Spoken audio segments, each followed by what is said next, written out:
guys, welcome back to the Undisputed podcast. It's been a long time, but we're back. So, as you can see with us today, we've got none other, for the second time he's here, Joseph Golding. What's up, guys? Welcome back, Joe. Thank you for having me. No problem. So, who should I say what we're talking about, or do you want to say Con? Oh, you go for it, mate. You go for it. Okay. So today, as you know, last time when we had Joe on, we talked about unsolved mysteries. Yeah. Yeah, he said Yeah. it already. Got to throw And- yeah. And Joe talked about the Elisa Lam mystery. Now, if you don't have Netflix, well then, you know, you missed out. But they just did a recent documentary about Elisa Lam. And that's what we're here to talk about today. So, It's scary. it was scary. So where should we start? Should we start on her background or... I think we should go to Joe and just give us a brief overview like we did last time. Yeah. Recap the story for those who don't know. Yes, yeah. When I watched the documentary, I found out a lot more than what I thought I knew about. There was so much more. There's so much more stuff to it. Like there was stuff like one thing I didn't know is that when she was found in the water tank, she was actually found naked, which I didn't know. And that was uncovered so many new theories. Like, was she kidnapped? Was she raped? Like, no one knows. Should we just quickly go over the official story, Mm-hmm. and then we can. So the official story is this girl, Elisa Lam, traveling in California when, don't offend people, went a bit off the rails, a bit doolally, right, and was found in a water tank, dead. That's the official story, and the official story is it was an accident. But this documentary looked into the other possibilities. So I think we should start with Joe, and Joe can just say what he thinks went on. Yes, as I was saying, I didn't know there was 4 parts to the document. There was 4 parts to it, and I was like, "Wow, is there really that much information?" And yeah, I've said it before, but the whole story to me is bizarre because not only is that she was found in a water tank, is that there's no evidence. So it's like she was just found. So yeah, some stuff that I found out that I never knew, apart from that she was found naked, was that is that the way up to the roof, which is where the water tank was. There was only 2 routes, so there was either the staircase from her floor, another strange thing is that on her floor there was no security cameras. So the floor that she was staying on there was no security. The only camera that was on her floor was the lift camera, which obviously is the footage that we saw from the last time we talked about this, and that's the only piece of evidence that the guys had. And then they were like, okay, but we don't have anything else. This is all we have. And it turns out that at the very end of the footage, there was like another little blob which looked like someone else's shoe or foot, and then as soon as she walked off, the little blob moved too. So was she being guided? Did she have someone following her? Yeah, because obviously there's a lot of conspiracy theories, and what I didn't know about this when we spoke about it before, because obviously the first time I heard of this was actually the original podcast we did, where Joe told us, and then I looked into it after that. We didn't, because people were so fascinated by the death, we didn't know much about her herself or the history of the hotel, which was explained in the documentary, because she was an important thing that I didn't know until watching the documentary, was she was bipolar. And that's obviously a crucial part of the story. And the other thing is that she was happy to meet strangers, and she was very active on this blog. I don't know what the website was, but she used to post a lot on this blog. And then the last couple of days before she died, she stopped posting. Yeah, and my issue with the documentary was they sort of dragged it out, and it made they sort of overcomplicated the story, in my opinion. And the internet did what the internet does at the time, and just made it a lot worse. The whole, I don't know how you feel about it, Nathan, but watching it, I was actually angry watching it. Oh yeah. Yeah, the what's it called? Internet sleuths or something. Those idiots pissed me off. I think the good thing about the documentary is that it changes your mind a lot. Because when I started, before I watched it, I thought she was murdered.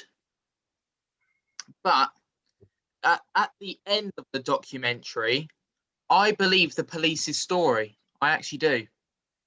I actually believe that she went a bit crazy because she didn't take her pills and then, killed herself.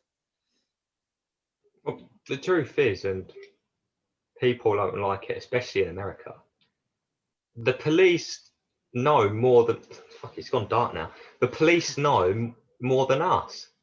That's how it's always going to be in this situation. Mm-hmm. And you've got these people on the internet. We're into our conspiracy theories, but even these people were just getting on my nerves, trying to find issues with the camera footage. I mean, it's because the hotel has a history. The of like the Night Stalker, another documentary on Netflix. Murderers would go there. A lot of homeless people outside. If this hotel didn't have that history, this wouldn't even be a documentary. It wouldn't. No. Yeah, well, another thing I found that I didn't know is that just like right outside the hotel was like a street, and it was called, what was it called? It was called Death. It was called, I forgot what it was called, but it was basically like one of the most like poorest places in the planet. Literally, it was only one street, and literally all you could see is just drunken people, and there was always crime there as well.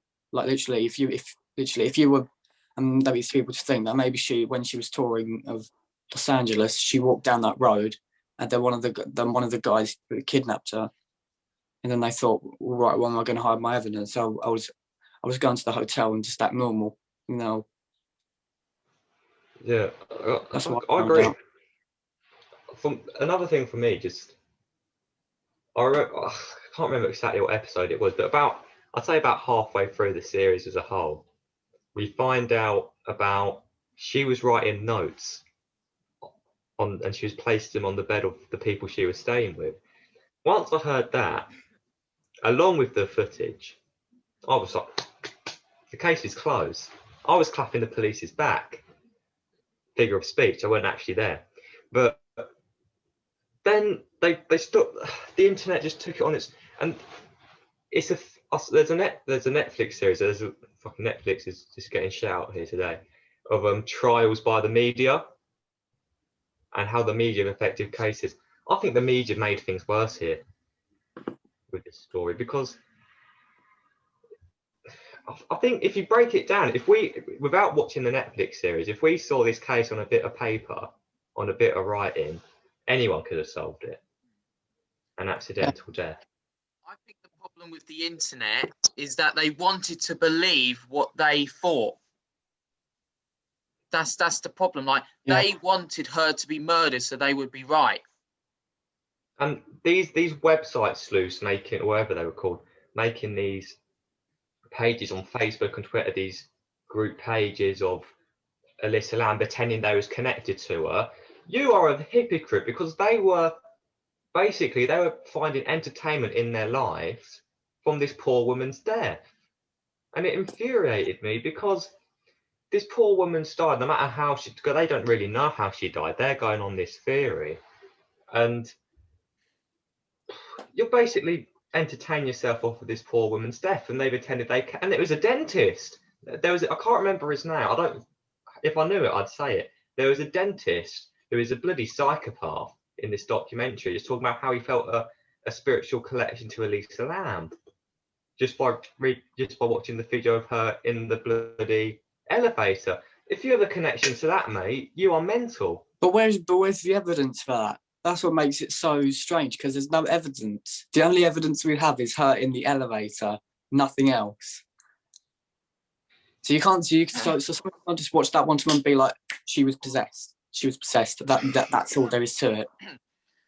Well, there was of course the typical, oh, maybe she was haunted, blah blah blah. We hear that a lot. We do haunted exploring series, and that was, I don't believe that for a second. There was one conspiracy theory mentioned in the documentary that was interesting, and that was about the movie. Oh yes, yeah, it all linked up. Yeah. Do you want to explain that, Nathan? I think it was a movie made in 2003, wasn't it? Yeah. And it showed the mother and daughter at this hotel. They had a problem. They had a problem. They had a problem in the elevator. Yeah. Which was proof of Elisa Lam. Then when the mum was in the bath and there was blood coming out the tap, there's proof for that because that English couple that stayed there. And then and then it showed the little girl on the roof of the hotel accidentally going into the water tank. What a big coincidence that. That's where I wish the bloody documentary started. If they started with that, we could have got their bloody money's worth and tell this story. Just a 1 hour episode. That was it. When I saw it, because we got to the point where I was kind of just waiting for the series. I didn't know where they were going with this. And then they told us that conspiracy, and I was like, yeah, they went a whole new direction that I thought they would. Like me, bloody loves a conspiracy theory and we'll find one anywhere. Was bloody into that. But so here's my issue. For that to have happened, it wouldn't have been a murder. If I think people saying she could have been murdered in the style of that movie, in my mind, I was thinking Elisa Lam has watched this movie and has decided she wanted to die in the fashion that girl did. I thought it was a suicide at that point. I was thinking that's the way I would have put it together. But then Netflix kind of then just stopped. It was confusing. They brought it up and then they went away from it, and they never mentioned it again. Never mentioned it again. People watching it who did YouTube videos 10 years ago and it bloody happened would have been like, oh, why didn't we know this sooner? We would have had 10 years of content. But I've got to say about the YouTubers, that made me cringe. When they went into the elevator and they were going, oh my God, I'm here where Elisa Lam is. I can feel her. I'm here now. I'm like, shut up. Go home. Like, let the police deal with it. Yeah, going back to what I was saying at the start, is that there was two ways up to the water tank. One of them was, like, if you were to look at the footage, then she would come, she went left out of the elevator, and then obviously she was gone. But just over from that, there was a set of stairs which led to the roof. But those stairs were alarmed. So if she would have got through that way onto the roof, then obviously the alarms would have gone off. And the other way was along the other side of the corridor, which was a fire escape window. And then there was a bunch of, like, outside of those apartments where there's like these like metal like stairs that go up to the top. Yeah, it's basically like a metal staircase. In the state, if she was in, they believe she was in a state either than she was in when she was in the elevator, or in a worse state. A lot of people think she was drugged.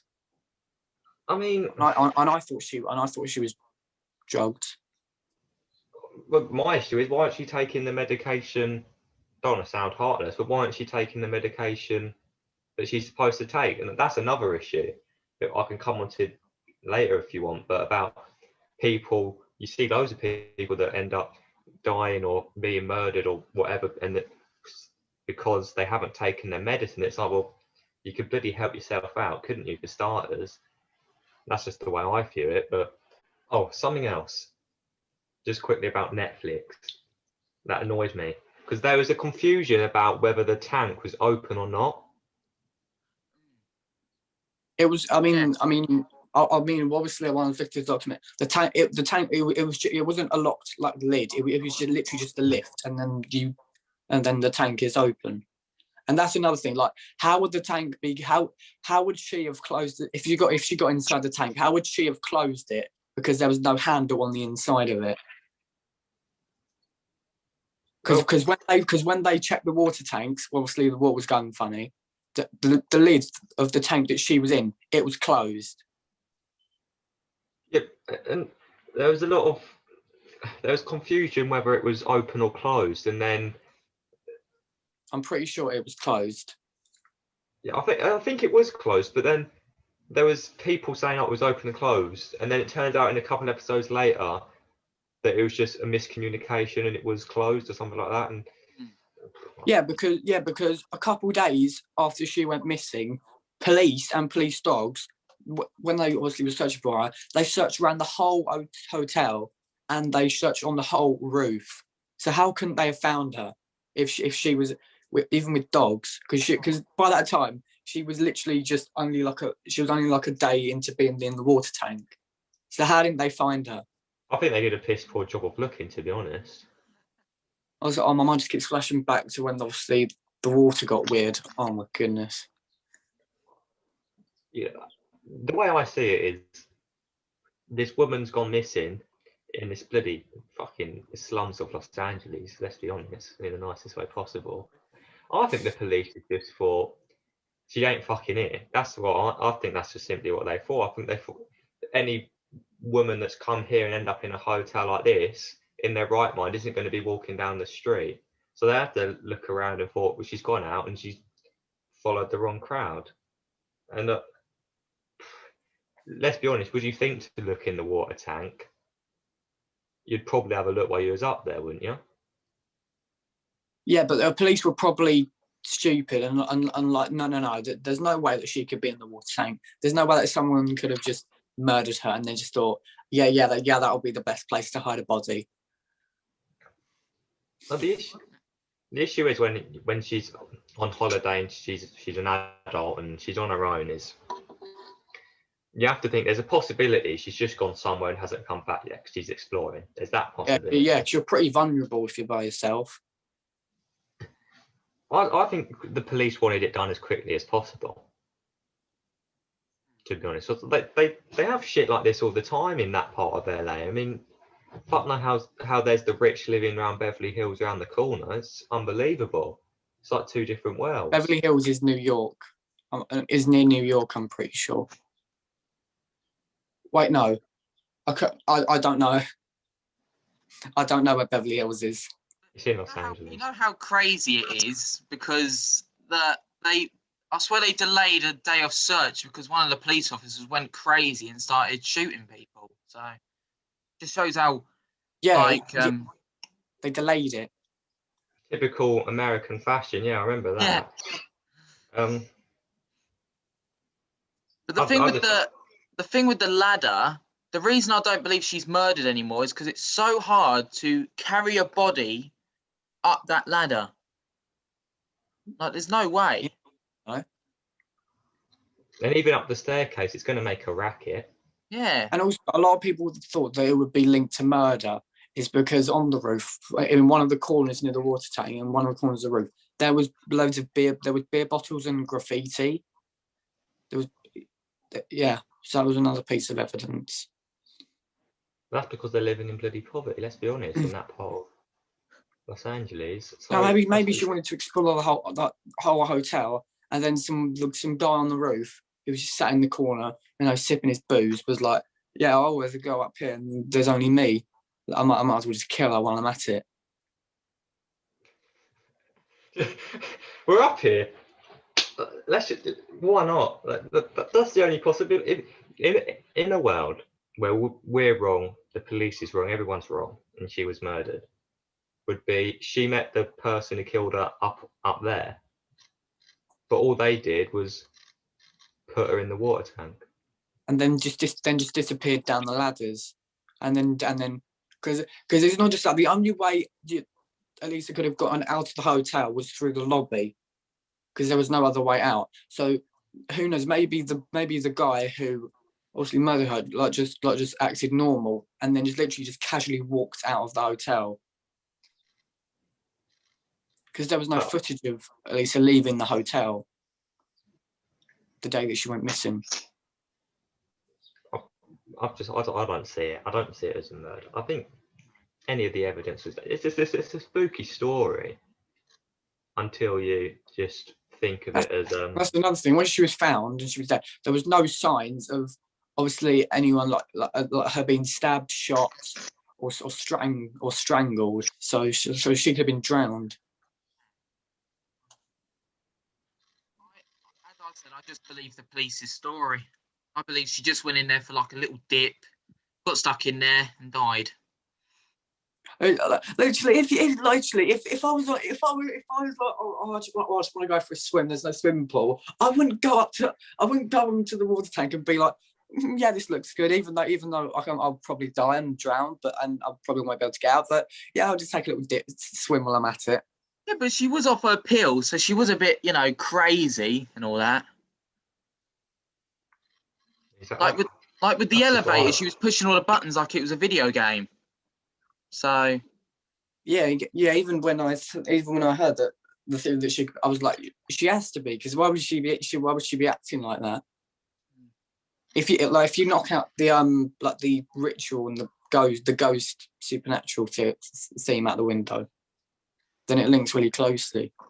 I just think, and I touched on it earlier, I think that this just showed that people that have illnesses and conditions that people like Elisa Lam have, they should be forced their medicine. I know that's an unpopular opinion, but let's be honest, it wouldn't have happened.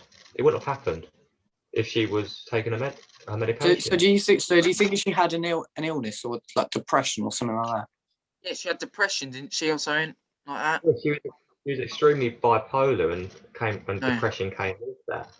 Yeah, that's it. That's what I'm confused. That's what I'm confused by, because because obviously the page that she obviously social media page that she would use, she would just chat on. She would always seem like she was happy. But that's the thing. You only see what someone chooses to put on the internet. Yeah, that's another crucial message. It's like with YouTubers. Like you don't know their full life story. You're only seeing what they choose to put out to the public. Like they could have something really horrible going on in their life, and all you see, and you'll be like, no, it's out there. They live a great life. Something else that just bothered me just quickly at the end of that documentary was the family. Didn't they file some sort of lawsuit against the hotel? Yeah. But it wasn't the hotel's fault. Yeah, it was because they apparently they had some reason to look after, but if the parents didn't want, maybe it's the parents that shouldn't let her go. Of course, she's an adult, but I don't want to blame anyone. Let's not do that. But if she took her medicine, all I'm going to say is it wouldn't have happened. And it's sad. But I think people learn a lesson to take their medicine or medication. Yeah. But as you said about, I don't blame anyone, neither do I. Because, do you remember that goth bloke, the heavy metal guy? Oh, fuck it. I felt so bad for him. He was just starting his music career. He was doing really well. And then the people on the internet, again, here they go. Let's bully him and try to get him to confess. Absolutely. How can they bully him? He's big and strong. He could just make them and then just go bang, bang.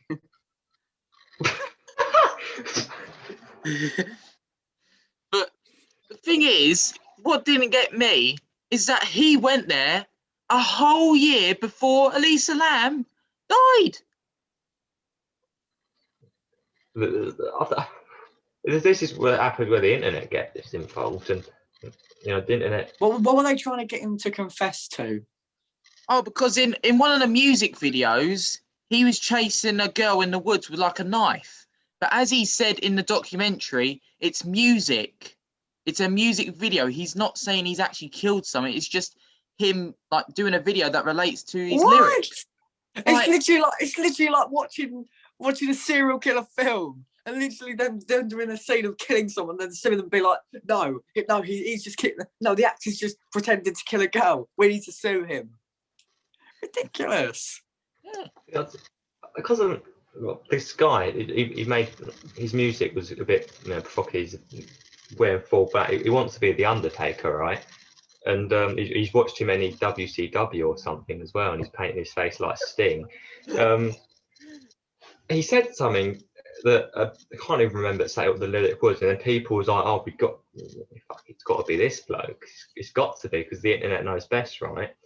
And I felt bad for him, but I say that I watched this series over 2 days, and we got to whatever episode it was, where an episode ended with him being inducted. I went to bed that night and couldn't bloody sleep because this bloody Sting-looking bloke. Wake up in the morning to watch it back on again. It's this innocent guy. He's just had his career ruined, and I felt bad. The internet just ruined this case. They ran this case all the way through. Disgusting behaviour. I'll tell you what, after the documentary, it just made me hate people more on social media. Exactly. Because I'll be honest, I'm the first one. Like, if there's a case where I don't agree with the official story, like 9/11, which I think we're going to talk about in the next podcast, or other cases, I'm quick enough to be. But there's no evidence here. There was nothing. It's pure waffle. just because he posted a video on YouTube, him at the Cecil Hotel, that's it. He killed him. There you go. Or he killed her. Sorry. Why are we assuming genders anyway? It's like me going on a trip to America and then standing by the memorial of the Twin Towers, and then I post it, and then all the guys are like, he's the one who caused this. He's the one who caused this.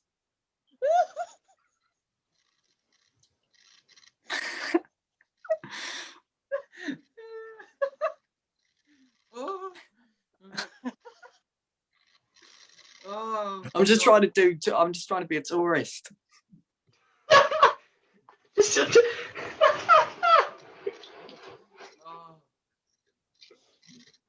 That's amazing.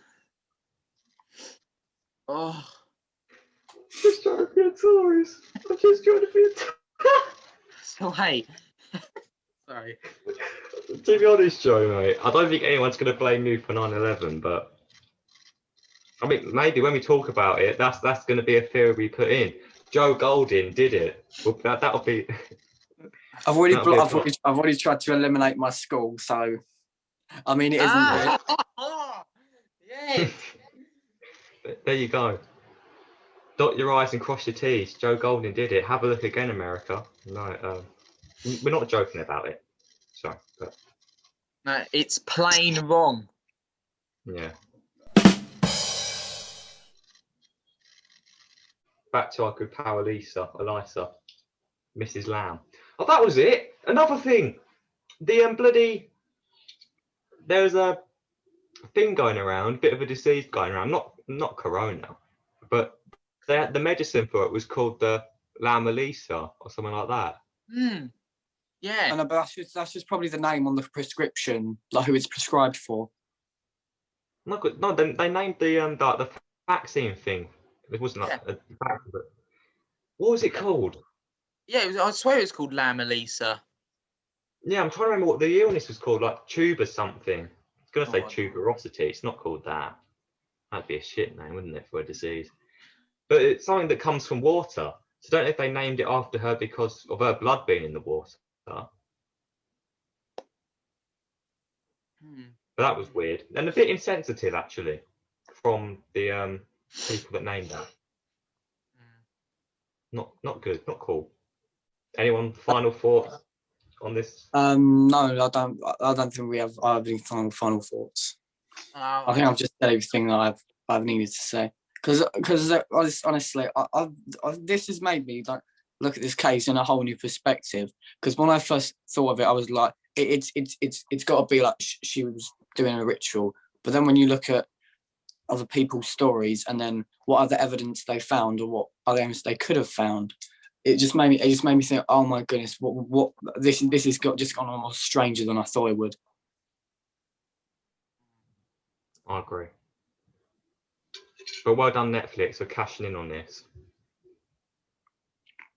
and wasting our time. I've got beef with, actually, just before we move on to the next part of this podcast, Netflix, I'm calling you out right here, right now. You need to sort out your app. Why when I go on it does it do a dun dun? It's terrifying. And why is the screen all dark? I can't watch Netflix in the dark. Because what will come up is something scary will be on my recommended. It will go to dun dun. It will go dark. The Fiend's about to come out with bloody Undertaker and his scallywags and come after me. Sort it out. Make a child-friendly version of the app, or I will unsubscribe. But make sure you subscribe. Make sure you subscribe to the Undisputed podcast. Plug. So there we go, guys. We've talked about Elisa Lam and our final thoughts on it. Personally, as Connor said, it could have been done in one episode, but you know what Netflix are like, they just want to drag it on. But I thought it was all right for the money, exactly. Money grabbing whore. Yeah. And now it's time for the Hall of Fame.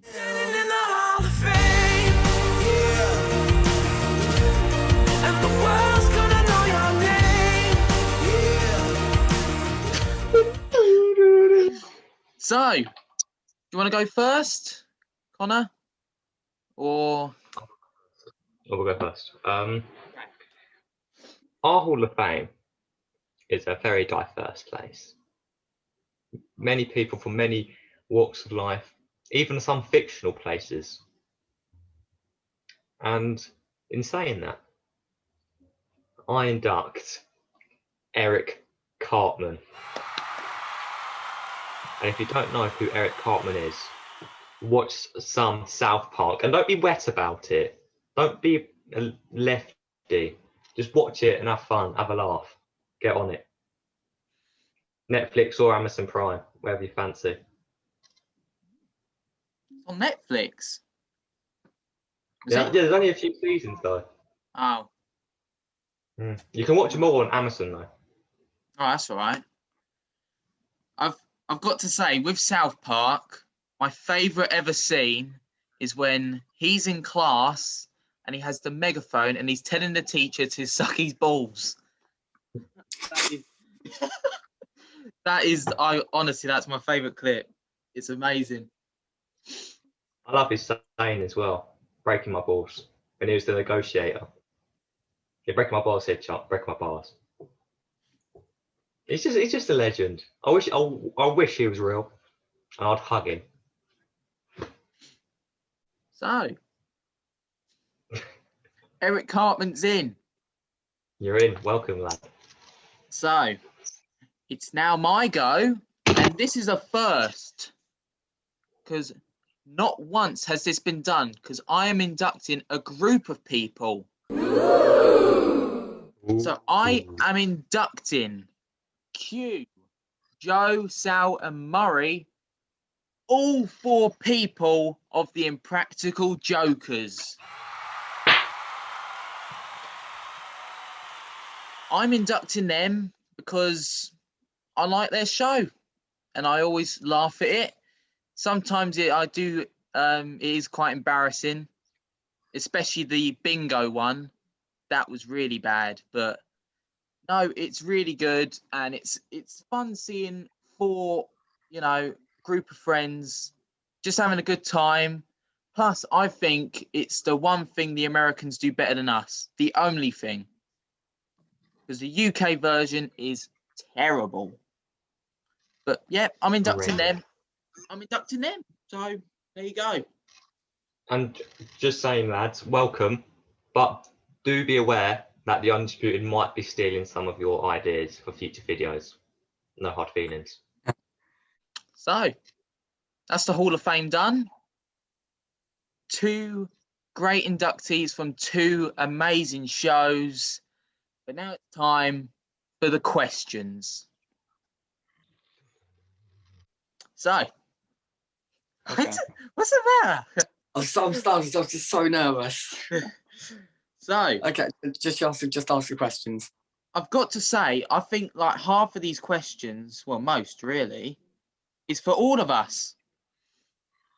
So we can all answer them.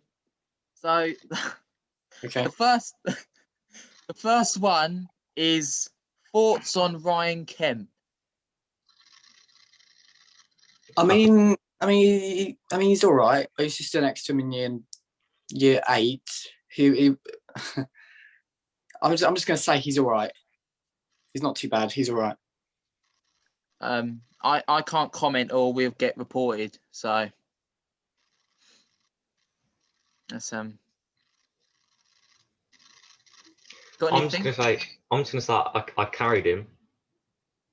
I gave him a life. I gave him a life. That's it. I gave him a career.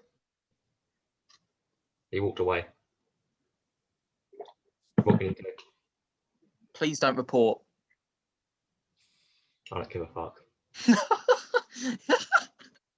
Sorry. So, the next question is top 4 podcast guests. Top 4 podcast guests. Yep. Shall I rank them from best to worst? If you Okay, want. I'll rank them from best to worst. All right. I don't know. All right. Number 1, Polish Gordon Ramsay. Yes. Number 2, Harrison. Number 3, Toby. And number 4, Jack fucking McIntosh. Why'd you say it like that? I would say, obviously Casper, who when this is being recorded, it's his birthday, so happy birthday. Is it? Yeah. Happy 17th birthday, Casper. Obviously Joe. Joe's one. Joe has to be one. Jack McIntosh was really good. Yeah, I enjoyed that. And I would say L. I think L was good as well. So We haven't had a bad guest. That's the issue. Not that we ever want a bad guest, but we haven't had one. So we haven't, have we, really? They've all been good in their own ways. exactly. So, what's your top 4, Connor? Or are you just the same as Joe? Oh, it's so hard. I think it depends. I think the issue is because we haven't had a bad guest. I think what we've talked about has, like, the topic has impacted the list. So it's sort of out of their control, really. But yeah, I'd say Joe's in there. Casper, obviously, we laughed a lot. Harrison, we had a good few. Toby was fun. Jax was amazing. So I don't know. It's just hard. So let's move on. Next question. Yeah. Next question. Best moment of your life. That is a good question. Okay. Best moment of my life. I'd say that's a hard question. My mum's obviously gone to a holiday, but I can't remember. My mum's obviously gone to a holiday, but I can't remember which one. Oh yeah, I went to Turkey. There was this place called Pegasus World, where it was like a splash world, and honestly, the water slides, the food, the reviews, it was amazing. It was like being in Beverly Hills. It was just luxury. It was amazing. And that will like always that. remain the best times of my life. It was just so fun. That's a difficult question. I'll say one and then something will come up later. And I'll be like, oh, idiot, right. If I had to think right on the spot, it'd probably be leaving secondary school. Oh, Jesus. See, I was like, that's the question where I'm like, is it the worst or the best? Well, let me explain, right? See, I was going to say, England, for example, anything that's happened good with Spurs, like getting to the Champions League final, we then bloody lost it. England get to World Cup semi-finals, bloody lost it. Leaving secondary school, I'm not going back. So there's not a part where I have to go back and fail it. So it's got to be the best moment. It has to be. Yeah, I had some good. I had some good memories in secondary school, even though 97% of it was me being picked on. But yeah, whatever. We'll put that to the side. Our school, if you're watching this and you went to our school, fuck you, yeah? I'm not joking. Moment of my life, probably when I went to Cyprus in 2015. Oh, I went to Cyprus. Yeah. The only reason is because my whole family went and renewed wedding vows. My mum and dad did. Yeah, it was quite a good holiday. A good 10 days away. It was nice. I like that. So, next question is favourite actor. Oh my goodness, why? I have so many. Joe's is a porn star. If I do, you knew that was coming. Come on, Joe. Deja vu. Okay, anyway. You knew that was coming. If I had to choose one actor, I would probably honestly choose. I'll probably choose Adam Sandler, because without him, Happy Gilmore wouldn't be possible. Good pick. And he will always be the best. This is hard. This is hard.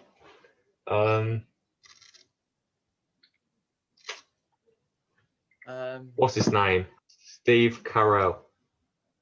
Oh yeah. Yeah. That's what she's. Yeah. If we ever have to rename the podcast for any reason, that's what we're renaming it. So that's what she said podcast. Imagine. You know what? Because I love The Office so much, I would just have to agree with Connor. Steve Carell. Honestly, I can't think of any other one. Oh, and the guy that played. I don't know his real name, but Dwight. Oh, Rainn Wilson. That's it. To be able to be that borderline creepy, weird, but equally magnificent. That's talent. Yeah. It's a shame he hasn't been in many films. Yeah. Because he is a good actor. Yeah. So the next question is favourite singer. So here, guys, I don't even have to say mine. Look. Okay, mine is. It's got to be The Weeknd. It has to be. Because that's almost like the only music I listen to now. You know what? It's hard because I listen to a lot of different types of music. Like Anne-Marie is my favourite female artist. But then on the opposite scale, there's bloody Liam Gallagher and Ed Sheeran. So it's a difficult one. I'll have to say one answer would be Ed Sheeran. Basic answer. He's a good one, yeah. I'm so sorry, Joe, but this is the question that popped up. Is Haymoot correct about saying you've got 5 girlfriends? No. Right. I'm just gonna say it all right now to all the viewers and Haymoot, if you're watching this. I don't have a girlfriend, and I have never had a girlfriend. Period. I never will have a girlfriend. Sorry, no. No, seriously, probably yeah. It's a joke. It's a joke. Joe, I love you. It's a joke. So, next question. Who do you want on the podcast? Who do I want on the podcast? I have a list. I've got it on my phone, the list. I'd say probably any person in general. I'd say probably Tommy in it. I want to get him on the podcast. Any person in general. So I've got a list here of dream podcast guests. So we've got Mark Goldbridge, Maya Jama, Roman Reigns. No, wait, stop right there. You have to say it properly. What? The reigning, defending, undisputed, universal champion, the head of the table, the tribal chief, Roman Reigns. Ricky Gervais. Ramesh Ranganathan. Yeah. Oh, sorry. Sorry, I'm joking. I choked on my tea.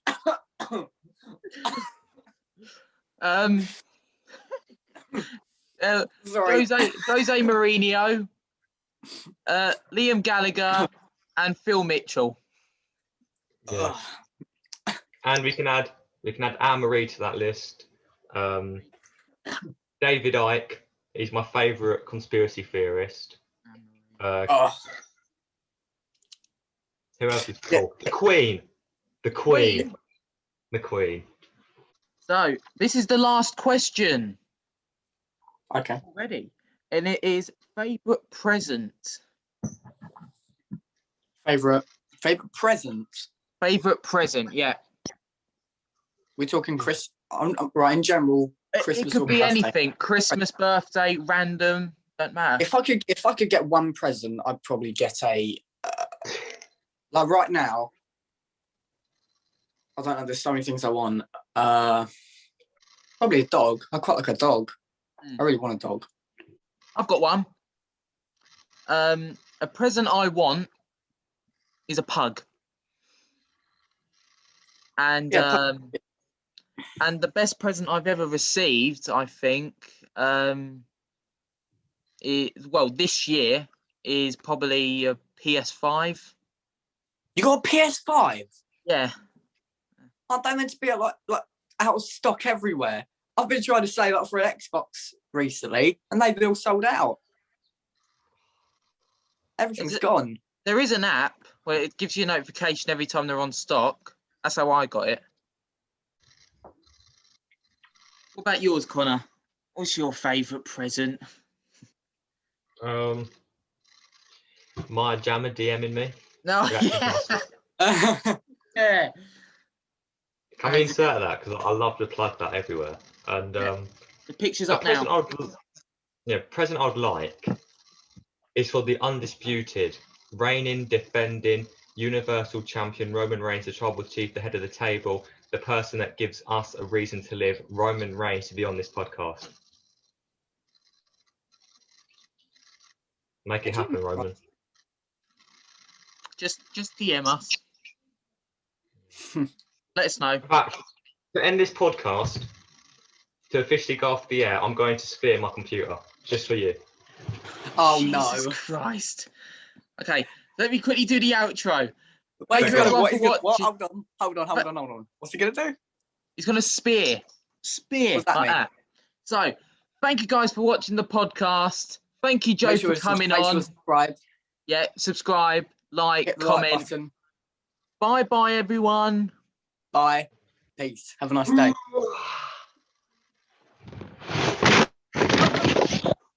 Oh my fucking god.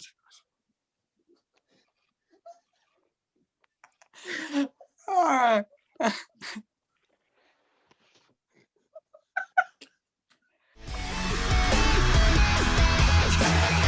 Let's run to freestyle.